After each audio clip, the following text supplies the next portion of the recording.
Karibu katika channel yako pendwa ya Feaboy kwa update zote kuhusu ajira, elimu pamoja na mbinu mbalimbali za kuweza kutengeneza pesa kupitia simu yako ya mkononi.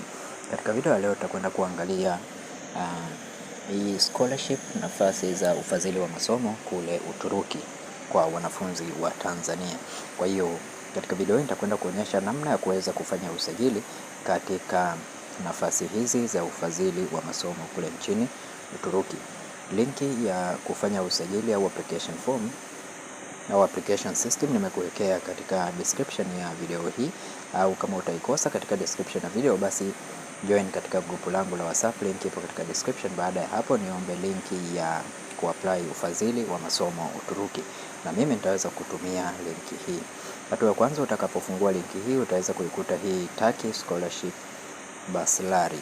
Kwa hiyo hatua ya kwanza kabisa unachotakiwa kufanya ni kujaza fomu hii kama jinsi unavyoona hapo. Utajaza jina lako, jina la kwanza, utajaza jina la pili, utajaza na jina lako la tatu. Baada ya hapo utaselect gender, kama ni male au kama ni female utajaza gender yako, then utaselect date of birth. Hapo utajaza tarehe yako ya kuzaliwa. Kama umezaliwa mwaka 2000 basi utaweza kujaza mwaka 2000. Kama umezaliwa mwaka 2000 na ngapi 99 utajaza 99, utachagua mwezi, utachagua tarehe. Baada ya hapo utakuja nationality au citizenship, utachagua nchi yako, wewe umetoka nchi gani. Kwa walioko Tanzania utasearch hapa Tanzania, utagusa Tanzania hapo, na baada ya hapo sasa utaweka email yako hapa, then utairepeat au kuirudia tena ile email yako katika hatua hii ya chini inayofuata. Baada ya hapo utaweka password zako, na hapa utazirudia tena password.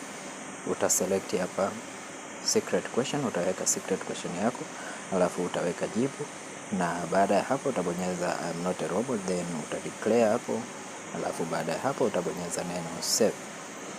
Kwa hiyo utajaza taarifa zako kama hivyo.